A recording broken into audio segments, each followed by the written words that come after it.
Twelfth में जो हमारा नया सिलेबस आया है, जिसमें हमारे कुछ लेसन्स को हटा दिया गया है, उसमें हमारा 9th और 10th चैप्टर जो हमारा वैधानिक प्रावधानों से और अनुबंध अधिनियम से संबंधित था, उन दोनों लेसन्स को हटा दिया गया है। साथ ही साथ जीएसटी का जो हमारा लास्ट चैप्टर है उसे भी हटा दिया गया है। तो बच्चों, हम उनको वहीं बीच में ड्रॉप करते हैं और आज अपना नया चैप्टर 11th नंबर का चैप्टर है उद्यमिता, उसका परिचय, प्रकृति, महत्व और बाधाओं के बारे में आज अपना नया चैप्टर शुरू करते हैं। उद्यमिता, जिसे हम इंग्लिश में एंटरप्रेन्योरशिप भी कहते हैं, उसके बारे में आज हम पढ़ने जा रहे हैं। उसका इंट्रोडक्शन, उसका नेचर, उसकी इम्पोर्टेंस और प्रॉब्लम्स क्या है। उद्यमिता, बहुत नाम आजकल आपको सुनाई दे रहा होगा।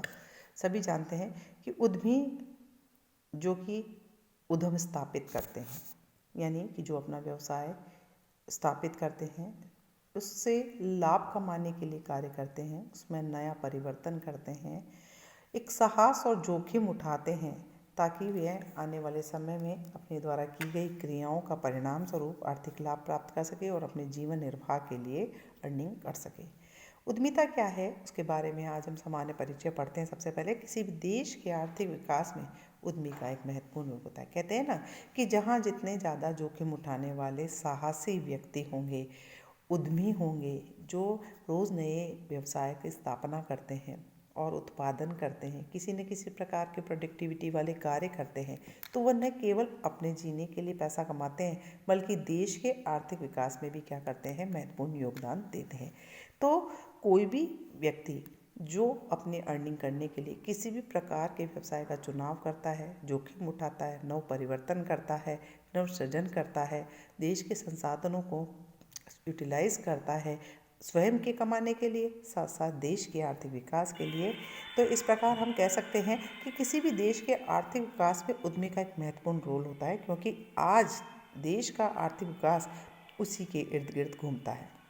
आज उद्यम जो है, उद्यमी युवाओं के लिए प्रेरणा स्रोत बनते जा रहे हैं। हर व्यक्ति चाहता है कि हम भी इस एंटरप्रेन्योर जैसे ही बने, जैसे कि आज आप नाम सुनते होंगे, मुकेश अंबानी है, बिल गेट्स है, मार्क जकरबर्ग है, कुमार बिरला है ना, तो स्टील किंग लक्ष्मी मित्तल है। जब हम इनके नाम सुनते हैं तो हमारे मन में भी कहीं ना कहीं ये उद्यमी का आदर्श के रूप में सामने आते हैं, क्यों ना हम भी ऐसे बन जाएं। और यही कारण है कि आज युवाओं के रिसर्च जो अमेरिका के ओपिनियन रिसर्च काउंसिल ने की है, उसमें बताया गया है कि आज के युवा जो 18 to 24 ईयर्स के हैं, उन युवाओं में से लगभग 55 से 60% युवा ये चाहते हैं कि वे अपना व्यवसाय स्थापित करें, नया स्टार्टअप शुरू करें और अपने आप को एक महत्वपूर्ण उद्यमी के रूप में स्थापित करें। उद्यमिता का प्रादुर्भाव कब हुआ? उद्यमिता के प्रादुर्भाव के बारे में पढ़ते हैं। मनुष्य ने जब जब व्यवसाय करने की इच्छा की और उसको पूरा करने के लिए उसने जोखिम और साहस में अनिश्चितताओं के अंदर काम करना प्रारंभ किया, उसके साथ ही उद्यमिता का प्रारंभ हो गया। पिछले 150 से 200 वर्षों के इतिहास पर नज़र डालें तो बहुत सारे हमारे उद्यमी सफल हुए हैं, जिन्होंने अपनी ओर पूरे विश्व का ध्यान आकर्षित किया है। जैसे मैंने अभी भी 2-4-5 आपको उद्यमियों के नाम बताए थे, वे आज हमेशा सबके प्रेरणा स्रोत बने और उन्होंने हर समय अपने किए गए कुछ भी नव परिवर्तन का से अपने ओर आकर्षित किया है। अभी आज मुकेश अंबानी की ही बात करते हैं, जिन्होंने इस लॉकडाउन के पीरियड में भी आप देखिए कि किस तरीके से कुछ ऐसे साहसपूर्ण कार्य और निर्णय लिए हैं जिससे विश्व को अपनी ओर आकर्षित किया है। वर्तमान में उद्यमिता का बहुत महत्व होता जा रहा है। विश्व उद्यमिता को आज संपूर्ण विश्व उद्यमिता को महत्वपूर्ण मानते हुए उसको अपनी आर्थिक उन्नति का एक जरिया मानने लगे हैं। और यही कारण है कि आज विश्व की अनेक सरकारें उद्यमियों को ससम्मान निमंत्रण करके उन्हें निवेश करने के लिए अपने देश में आमंत्रित करती है। जैसे कि भारत में भी आपने देखा होगा, विदेशी निवेशों को प्रोत्साहित किया गया है ताकि बड़ी बड़ी कंपनीज यहाँ आए तो लोगों को रोजगार मिले, देश के अंदर अच्छे उत्पादक कार्य हों, जिससे देश आर्थिक मार्ग पर चल पड़े। किसी भी राष्ट्र के आर्थिक विकास में उत्पादन के विभिन्न साधनों की उपलब्धता, टेक्निकल नॉलेज, बाजार की परिस्थितियाँ आदि से प्रभावित होता है। लेकिन व्यावसायिक क्षेत्र में बढ़ रही प्रतिस्पर्धा, नव परिवर्तन, जोखिम के कारण उद्यमिता को राष्ट्रीय विकास में विशेष योगदान रहा। इसमें अर्नल्ड यस जो है उन्होंने अपने सर्वेक्षण से पुष्टि की है। उन्होंने बताया है कि 78% प्रभावशाली अमेरिकी को विश्वास है कि आने वाली शताब्दी के अंदर जो हमारे उद्यमी हैं या उद्यमिता है ये हमारी आने वाली सेंचुरीज यानी शताब्दी का रुख निर्धारित करेगी। अर्थात कि जिस राष्ट्र में जितने ज़्यादा उद्यमिता और डेवलप होगी, उद्यमी सक्रिय होंगे, वह राष्ट्र, अगर हम बात करें आर्थिक दृष्टि से, तो वे संपन्न राष्ट्र होंगे और अपने आप को सबसे आगे लेकर चलेंगे। हमारे देश में भी उद्यमिता का विकास आज तीव्र गति से हो रहा है। विश्व के अंदर हमारा उद्यमिता विकास सूचकांक में हम दूसरे हैं। भारतीय युवाओं वर्ग में अब स्वयं के पास व्यवसाय स्थापित करने के लिए रुचि लेने लगा है। वह भी जोखिम और साहस उठाने के लिए तैयार हैं ताकि अपने आप को सिद्ध कर सकें। हमारे देश में उद्यमिता के विकास के लिए पर्याप्त आधारभूत सुविधाएं उपलब्ध है। सरकारी नीति और नियंत्रण में भी उद्यमिता विकास के लिए पर्याप्त मात्रा में छूटें और रियायतें दी गई है ताकि युवा वर्ग विशेष तौर पर आगे आए और नए उपक्रमों को स्थापित करे। नए उपक्रमों को स्थापित करने के लिए सरकार ने कई प्रकार की ऋण योजनाएं, कर रहित योजनाएं चलाई। शिक्षण प्रशिक्षण के लिए अनेक प्रकार के केंद्रों का विकास किया है। तीव्र गति से तकनीकी परिवर्तन को लागू करने के लिए नई टेक्नोलॉजी को सिखाने के लिए प्रशिक्षण केंद्र खोलें। ऐसे परिदृश्य में उद्यमिता के विकास की प्रबल संभावनाएं दिखाई दे रही हैं। अब हमने इसका एक समान परिचय पढ़ा है। आज अब हम पढ़ने जा रहे हैं meaning and definition of the entrepreneurship कि एंटरप्रेन्योरशिप यानी उद्यमिता होती क्या है। अनेक विद्वानों ने इसे विभिन्न अर्थों में विभिन्न मतलब से इसे परिभाषित किया है।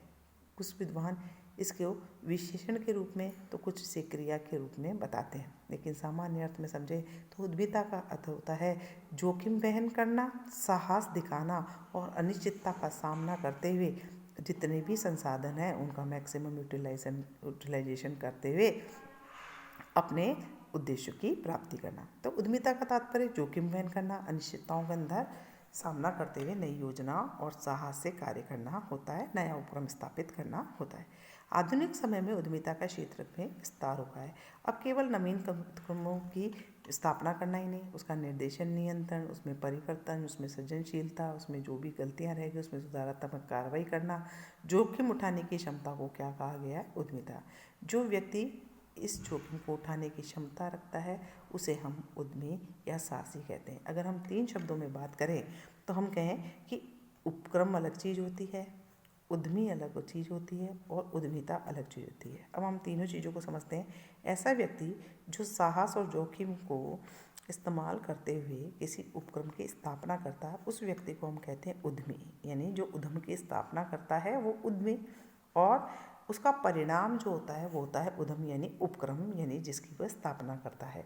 और उस करने की प्रक्रिया जो होती है जिसमें वह साहस और जोखिम का इस्तेमाल करके नव परिवर्तन करता है, सृजनात्मक कार्य करता है, उसको मैनेज करता है, सुधारात्मक कार्रवाई करता है, परिवर्तन करता है, वो करने की जो क्रिया होती है उसे हम कहते हैं उद्यमिता।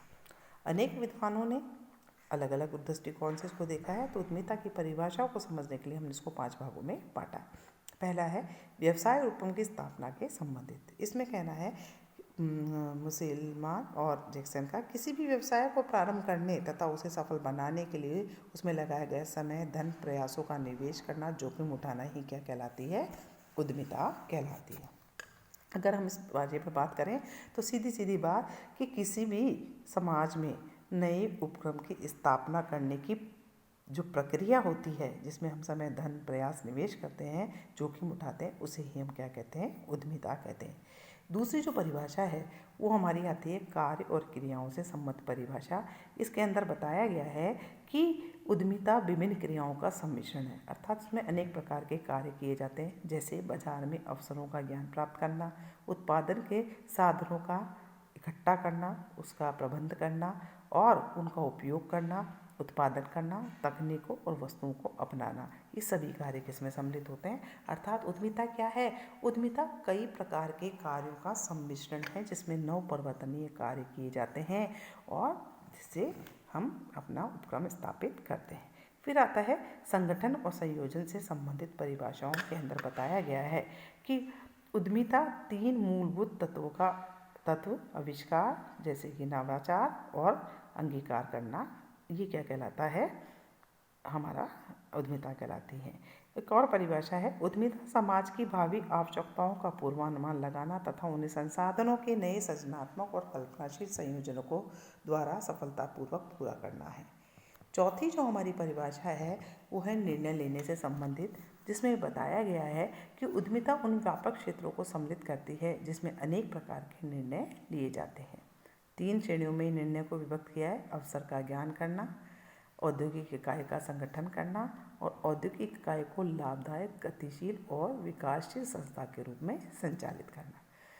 5वीं और अंतिम परिभाषा जो है वो है नवाचार से संबंधित। जैसा कि बार बार मैंने आपको अभी परिभाषाओं में बताया, कुछ नया करना।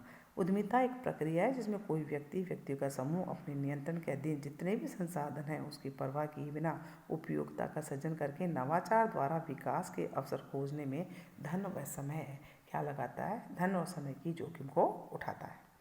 यहाँ पे एक और परिभाषा दी हुई है प्रोफेसर राव और मेहता की, उद्यमिता को वातावरण के सृजनात्मक और नवाचारी प्रत्युत्तर के रूप में वर्णित किया जा सकता है। तो ये 5 परिभाषाएं पढ़ने के बाद हम कह सकते हैं कि उद्यमिता एक प्रकार की प्रक्रिया है जिसमें उद्यमी अवसरों की खोज करते हुए सृजनात्मक एवं नवाचार के कार्य करता है, सामाजिक परिवर्तन करने और व्यवसाय को गतिशील बनाए रखने के लिए जोखिम उठाता है।